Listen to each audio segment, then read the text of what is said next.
¡Ay, ya empezamos! Alumnas y alumnos de tercer grado de secundaria, bienvenidos a una sesión más de Aprende en Casa de la asignatura de Matemáticas.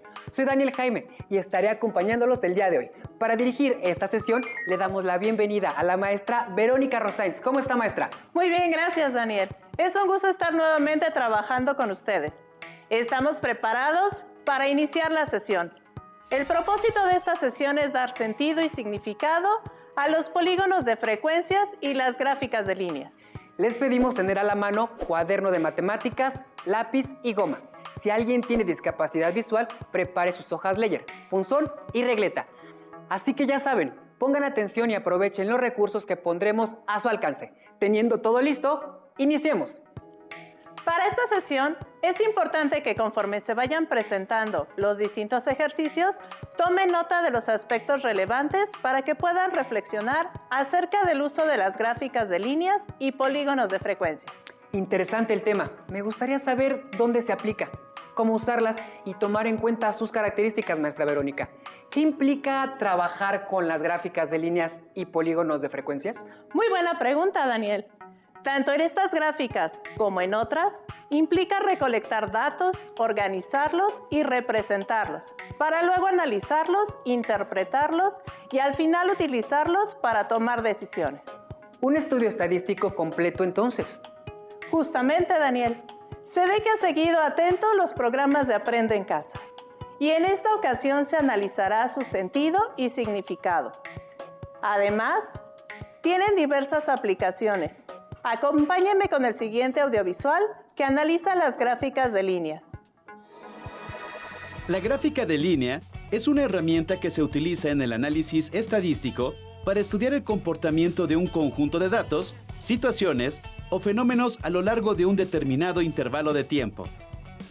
Esta gráfica se elaboró con base en el registro de la precipitación pluvial que se observó durante un año en el sureste de nuestro país. El eje horizontal se suele utilizar para poner la escala de tiempo. En este caso, corresponde a cada mes del año. En tanto que el eje vertical, por lo general, se usa para mostrar la medida o el conjunto de datos que se analizará. En este caso, será la cantidad de lluvia en milímetros. Analizando la gráfica, podemos ver que en enero la precipitación pluvial fue de 40 milímetros, en febrero fue de 20, en marzo de 80 y así sucesivamente.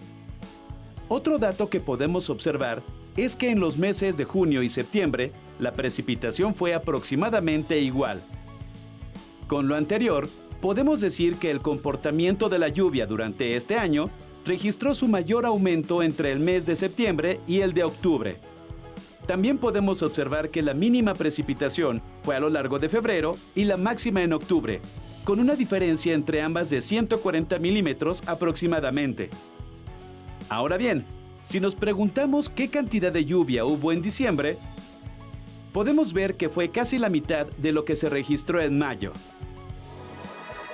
Interesante audiovisual, maestra. Me encantó, la verdad. Definitivamente.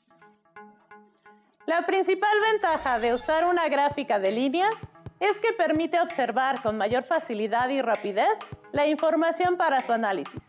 Claro, en el ejemplo del audiovisual se pueden analizar claramente las precipitaciones a lo largo de los meses, es decir, cómo se presentan en el tiempo. Excelente, Daniel. Las y los invito a que observen otra gráfica en el audiovisual. Esta gráfica de línea fue elaborada por un periódico español con base en datos del Servicio de Cambio Climático de la Agencia Europea Copernicus. En ella se muestra cómo ha aumentado la temperatura desde 1880 hasta 2019. Esto debido a que el 25 de julio de 2019 se registraron en Alemania, Bélgica, Luxemburgo, Países Bajos y el Reino Unido temperaturas insólitas de 40 grados Celsius. Además, en ese mismo mes, la temperatura media del planeta se ubicó en 1.2 grados por encima del nivel registrado en el año de 1880. Debe subrayarse que se está tomando como punto de comparación para todos los datos que aparecen en la gráfica el año 1880. Por ello se ubica el 0 en ese punto. Lo anterior no significa que en el año de 1880 hubo una temperatura de 0 grados. Entonces, ¿qué datos nos revela esta gráfica? Observemos que hasta 1930, aproximadamente, predominaron temperaturas menos calurosas que en 1880. A diferencia de los siguientes años, cuando, a partir de 1940, la temperatura mundial comenzó a incrementarse de forma imparable hasta llegar a 2019, año en que la temperatura promedio del planeta fue mayor en 1.2 grados. Una gráfica de líneas muestra las variaciones que ha tenido una situación a través del tiempo. En el eje horizontal se presentan las unidades de tiempo, años, meses, días, horas, entre otros. En el eje vertical se registran los valores que adquieren la situación o fenómenos durante el tiempo observado. Por ello, no necesariamente debe de iniciar con un valor de 0. Por lo tanto, una gráfica de líneas no siempre corta el eje horizontal ni es cerrada. A cada uno de los puntos de la gráfica se le denomina marcadores. Otra ventaja de las gráficas de líneas es la facilidad para comparar entre dos o más conjuntos de datos que corresponden a la misma situación o fenómeno, al ser posible trazar más de una gráfica en un mismo plano. Maestra, me queda claro lo que es una gráfica de líneas, pero ¿un polígono de frecuencias es también una gráfica de líneas? Interesante pregunta, Daniel. De hecho, un polígono de frecuencias es una gráfica de líneas. Sin embargo, tienen otras características las cuales permiten observar cómo están distribuidas las frecuencias de los datos a analizar. Analicen la información del siguiente audiovisual para ver cómo se construye un polígono de frecuencias. Veamos el siguiente video. Esta tabla concentra los datos obtenidos en una determinada encuesta. El polígono de frecuencias nos ayudará a observar y analizar con mayor claridad la información. ¿Cómo podemos construirlo? El polígono de frecuencias se basa en el histograma, así que primero haremos un histograma con los datos de la encuesta.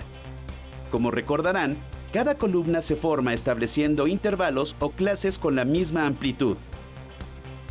Y la altura de las columnas está determinada por la frecuencia absoluta o relativa que corresponda a cada clase o intervalo. Ya que trazaremos un polígono, recordemos que todo polígono está compuesto por segmentos de recta. Y para determinar una recta se necesitan al menos 2 puntos. De ahí la necesidad de encontrar ciertos puntos en el histograma que sean la base para el trazo del polígono. Estos puntos se conocen como marcas de clase. Las marcas de clase corresponden al punto medio de cada intervalo, es decir, es igual al valor del límite inferior más el del límite superior entre 2. Una vez determinada la marca de clase, se ubica en la base de cada intervalo y se traza una perpendicular hasta la parte superior de cada barra. Luego, se señalan las marcas de clase en la parte superior de cada barra. Por último, se unen con segmentos de recta todas las marcas de clase.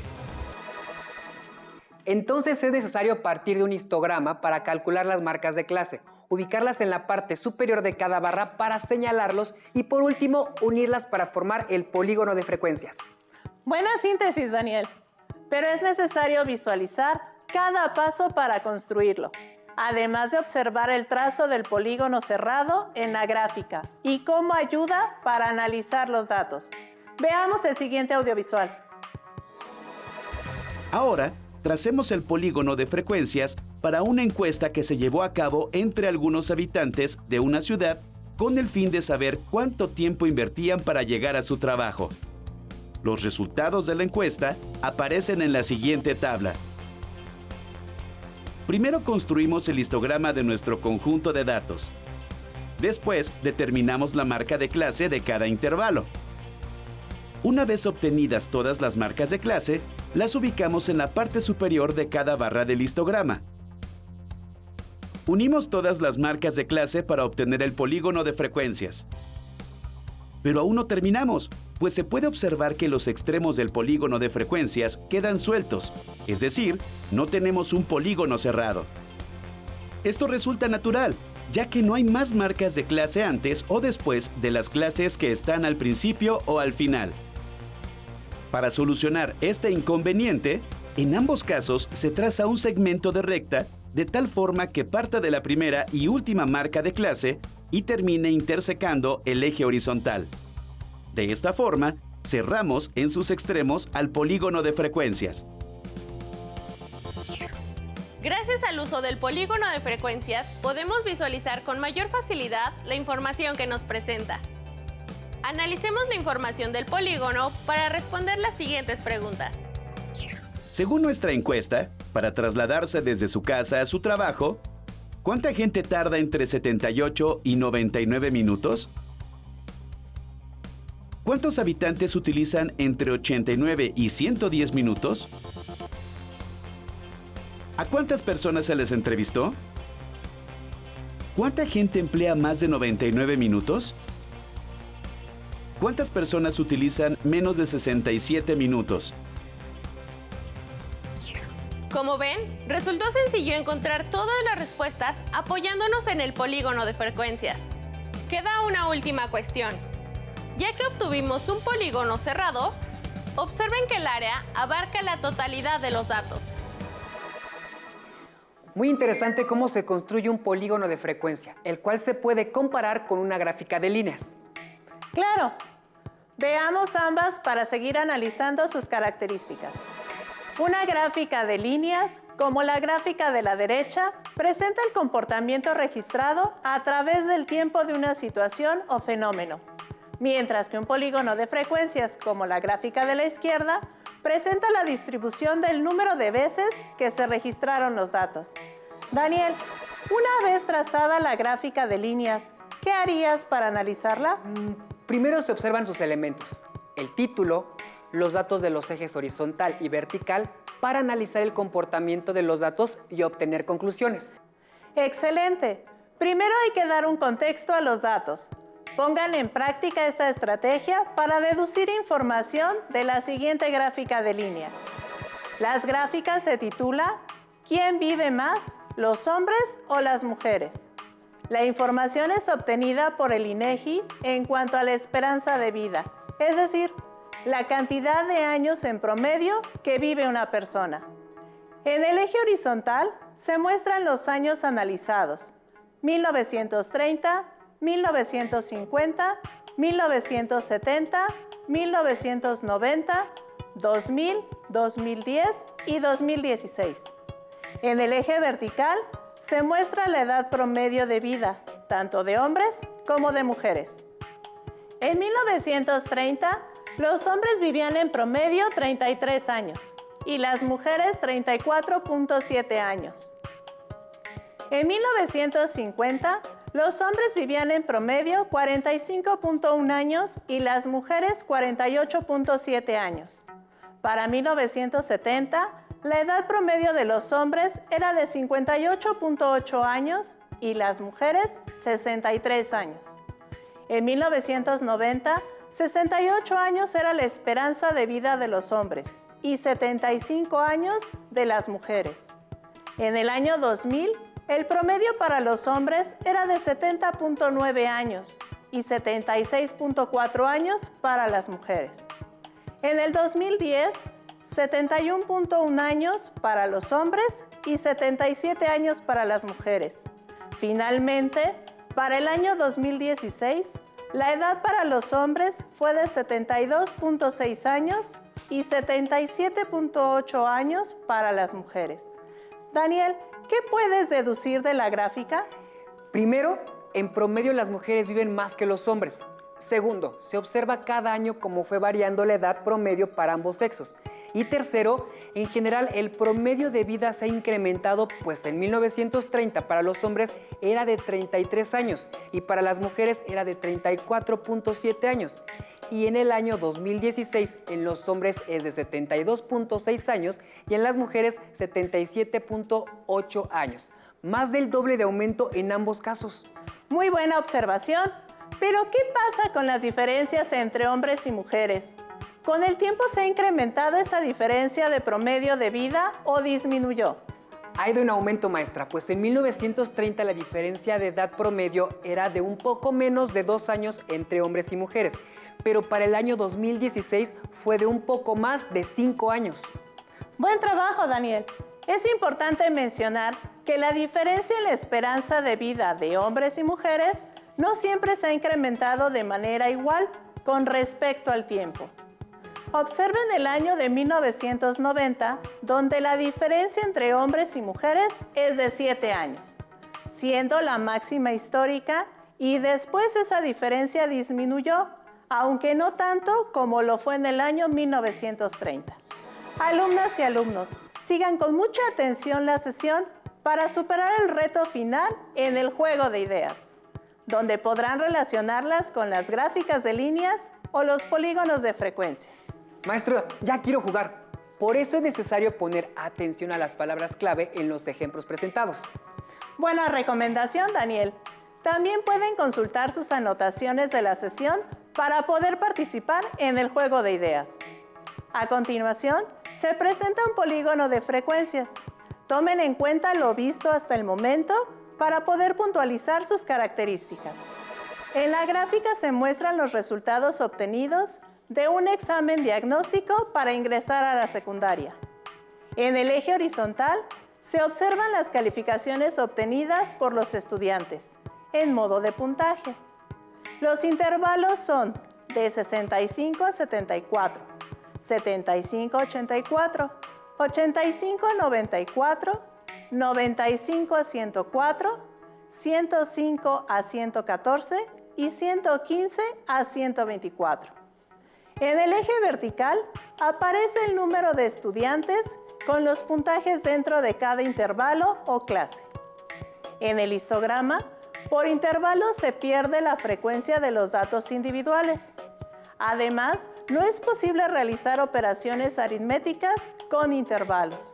En su lugar, se obtiene el punto medio de cada intervalo o clase, llamado también marca de clase, para representarlo y poder operar. La marca de clase es igual a la suma del límite superior más el límite inferior entre 2.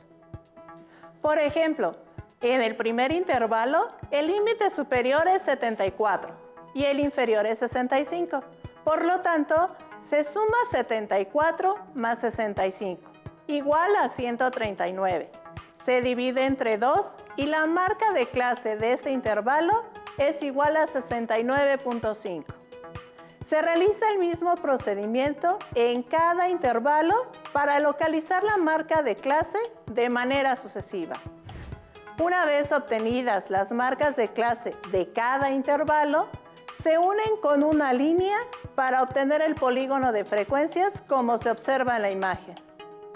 Cabe mencionar que en los extremos se une la línea de la marca de clase inicial y final, con el eje horizontal para cerrar el polígono y así obtenerlo completo para su análisis. Se puede observar claramente la tendencia de los resultados en el polígono de frecuencias. Maestra, se pueden obtener algunas deducciones de la gráfica, ¿cierto? Por supuesto. Es el propósito de presentar así la información. De esta manera se observa que la mayoría de los estudiantes obtuvo un puntaje en la marca de clase de 99.5, siendo un puntaje de regular a bueno. Sin embargo, enseguida aparece la marca de clase de 109.5, siendo de los puntajes con menor número de estudiantes. Maestra, si se toman en cuenta las dos marcas de clase con menor número de estudiantes, tanto 109.5 y 119.5, se concluye que la minoría de estudiantes obtuvo puntajes altos en este examen. Excelente trabajo con el polígono de frecuencias. Observen con detenimiento para visualizar cómo se forma el polígono y ver que la mayoría de los datos están dentro de esta figura. Analicen otra situación. Daniel, si se presenta el promedio de escolaridad de la población de 15 años y más por grupo de edad y sexo, ¿cómo se puede analizar mejor los datos? ¿En una gráfica de líneas con datos individuales o con un polígono de frecuencias con datos en intervalos? Buena pregunta, maestra. Si se toma en cuenta lo estudiado en esta sesión, la gráfica de líneas serviría de mucho para observar la variación de los datos individuales a lo largo de los años en hombres y mujeres, pero no ayudaría para analizar el comportamiento general de esos datos. Por lo tanto, sería mejor el polígono de frecuencias para su análisis. ¿Estoy bien? Por supuesto, Daniel. Veamos el polígono de frecuencias de este ejemplo para obtener algunas deducciones al respecto. En el polígono de frecuencias se observan los intervalos de edad en el eje horizontal: 15 a 29, 30 a 44, 45 a 59, 60 y más. En el eje vertical, el número de años de estudio también aparece de distinto color los datos de los hombres y mujeres, naranja y verde respectivamente. Describan, alumnas y alumnos, ¿qué ocurre con el grado de estudios de las mujeres respecto al intervalo de edad y qué ocurre en el caso de los hombres? Daniel, ¿tú qué crees? En el caso de las mujeres, conforme avanzan en edad, el grado de estudios decrece. En el caso de los hombres sucede la misma tendencia. Hay un decremento, pero está por arriba con respecto al de las mujeres. Excelente deducción, Daniel. Describe qué ocurre entre hombres y mujeres cuando el número de años de estudio de cada grupo es igual o muy cercano, cuándo es mayor y cuándo se invierte. En ese caso, es mayor en las mujeres el número de años de estudio en el intervalo de edad de 15 a 29 años. En el siguiente intervalo de edad de 30 a 44 años, se invierte la situación para después seguir con la tendencia de mayor número de años de estudio de los hombres conforme avanza la edad.